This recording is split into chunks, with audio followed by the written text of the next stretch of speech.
ವಿಧಾನಸೌಧಕ್ಕೆ ದೋಸ್ತಿ ನಾಯಕರು ಎಂಟ್ರಿ ಕೊಟ್ಟಿದ್ದಾರೆ. ವಿಧಾನಸೌಧಕ್ಕೆ ಈಗ ದೋಸ್ತಿ ನಾಯಕರ ಎಂಟ್ರಿ ಆಗಿದೆ. ಒಟ್ಟಿಗೆ ಬಂದಿದ್ದಾರೆ ವಿಧಾನಸೌಧಕ್ಕೆ.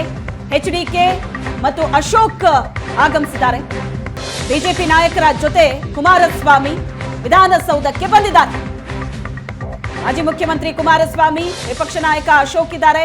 ಮತ್ತೊಂದು ಕಡೆ ಮಾಜಿ ಸಿಎಂ ಬೊಮ್ಮಾಯಿ ಅವರು ಕೂಡ ಇದ್ದಾರೆ. ಒಟ್ಟಿಗೆ ವಿಧಾನಸೌಧಕ್ಕೆ ದೋಸ್ತಿ ನಾಯಕರು ಎಂಟ್ರಿ ಕೊಟ್ಟಿದ್ದಾರೆ. ಮತದಾನ ಈಗಾಗಲೇ ಆರಂಭ ಆಗಿದೆ. ಒಂದು ಕಡೆ ಕಾಂಗ್ರೆಸ್ ಬಹಳ ಆತ್ಮವಿಶ್ವಾಸದಲ್ಲಿದೆ, ಆದರೆ ಮೈತ್ರಿ ಪಕ್ಷ ಆತ್ಮಸಾಕ್ಷಿಯ ಮತಗಳ ನಿರೀಕ್ಷೆಯಲ್ಲಿದೆ. ಏನಾಗತ್ತೆ ಅನ್ನೋದು ಸಂಜೆಗೆ ಗೊತ್ತಾಗತ್ತೆ. ಆದರೆ ಬಹಳ ರೋಚಕ ಹಂತವನ್ನ ತಲುಪಿದೆ ಈಗ ರಾಜ್ಯಸಭೆ ಚುನಾವಣೆ.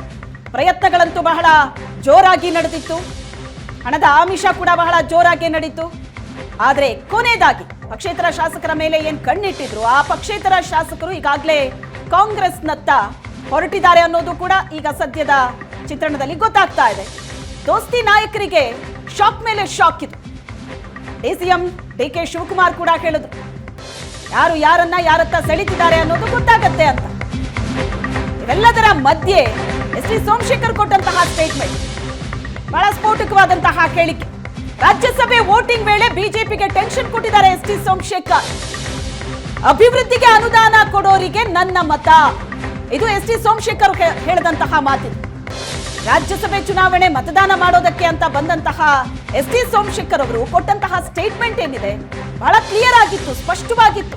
ಎಸ್ ಟಿ ಸೋಮಶೇಖರ್ ಯಾರ ಕಡೆ ವಾಲ್ತಾ ಇದ್ದಾರೆ ಅನ್ನೋದು. ಈ ಹಿಂದೆ ನಮಗೂ ಭರವಸೆ ಕೊಟ್ಟಿದ್ರು, ವೋಟ್ ಹಾಕ್ಸಿದ್ರು, ಆದ್ರೆ ಆ ಭರವಸೆಯಾಗಿ ಉಳಿದೋಗಿದೆ. ಕ್ಷೇತ್ರದ ಅಭಿವೃದ್ಧಿಗಾಗಿ ಅನುದಾನ ಕೇಳಿದ್ರೆ ಸಕಾರಾತ್ಮಕವಾಗಿ ಸ್ಪಂದಿಸಲಿಲ್ಲ, ಯಾವ ಕೆಲಸವೂ ಆಗ್ಲಿಲ್ಲ. ಈಗ ಮಾತು ಕೊಡಬೇಕು, ಯಾರು ಪ್ರಾಮಿಸ್ ಮಾಡ್ತಾರೋ ಅಂತವರಿಗೆ 100% ವೋಟ್ ಹಾಕ್ತೀನಿ ಅಂತ ವಿಪ್ ಜಾರಿ ಮಾಡಿದ್ದಾರೆ ಬಿಜೆಪಿಯಲ್ಲಿ. ಅಡ್ಡ ಮತದಾನದ ಭೀತಿಯಿಂದ ಆ ವಿಪ್ಗೂ ನಾನು ಡೋಂಟ್ ಕೇರ್ ಅಂತ ಹೇಳಿದ್ದಾರೆ ಎಸ್ ಟಿ ಸೋಮಶೇಖರ್. ಹಾಗಾದ್ರೆ ಎಸ್ ಟಿ ಸೋಮಶೇಖರ್ ಮೈತ್ರಿ ಪಕ್ಷದಿಂದ ಕೈ ತಪ್ಪಿದ್ರ? ಬಹಳ ದೊಡ್ಡ ಶಾಕಿಂಗ್ ಇದು. ಯಾಕಂದ್ರೆ ಉಳಿದಂತಹ 5-6 ಸ್ಥಾನಕ್ಕಾಗಿಯೇ ಈಗ ಬಹಳ ದೊಡ್ಡ ಹೋರಾಟವನ್ನ ಮೈತ್ರಿ ಪಕ್ಷದ ನಾಯಕರು ನಡೆಸ್ತಾ ಇದ್ರು. ಆದ್ರೆ ಪಕ್ಷದಲ್ಲೇ ಇರುವಂತಹ ಶಾಸಕರೇ ಈಗ ಮತ್ತೊಂದು ಪಕ್ಷದ ಕಡೆ ಹೊರಡ್ತಾ ಇದ್ದಾರೆ ಅಂತ ಅಂದ್ರೆ, ವೋಟಿಂಗ್ ಮಾಡ್ತಿದ್ದಾರೆ ಅಂತ ಅಂದ್ರೆ, ಇದು ಮೈತ್ರಿ ಪಕ್ಷಕ್ಕೆ ಬಹಳ ದೊಡ್ಡ ಶಾಕ್ ಇದೆ. ನನ್ನನ್ನ ಸಂಪರ್ಕಿಸಿದಂತಹ 3 ಪಕ್ಷದವರಿಗೆ ಷರತ್ತು ಹಾಕಿದ್ದೀನಿ ಅಂತ ಹೇಳಿಕೆಯನ್ನ ಕೊಟ್ಟು, ಅದರ ಜೊತೆಗೆ ಈ ಹಿಂದೆ ತಾನು ಹಾಕಿದಂತಹ ಓಟಿಗೆ ತಕ್ಕನಾಗಿ ತನ್ನ ಕ್ಷೇತ್ರಕ್ಕೆ ಯಾವುದೇ ರೀತಿಯ ಸಹಕಾರ ರಾಜ್ಯಸಭೆಗೆ ಎಲೆಕ್ಟ್ ಆದವರಿಂದ ಸಿಗಲಿಲ್ಲ ಅನ್ನುವಂಥ ಮಾತನ್ನ ಹೇಳೋ ಮೂಲಕ ಬಿಜೆಪಿಗೆ ಶಾಕ್ ಕೊಟ್ಟಿದ್ದಾರೆ.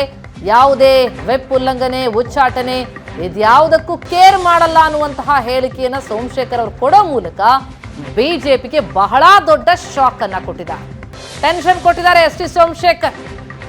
ಹಾಗಿದ್ರೆ ಅಡ್ಡ ಮತದಾನದ ಲಾಭ ಯಾರಿಗೆ? ಕಾಂಗ್ರೆಸ್ಗೆ ಹಾಗಿದ್ರೆ ವೋಟ ಸೋಮಶೇಖರ್ ಅವರದ್ದು. ಅವರ ನಡೆ ನುಡಿ ಅದೇ ಸುಳಿವು ಕೊಡ್ತಾ ಇದೆ.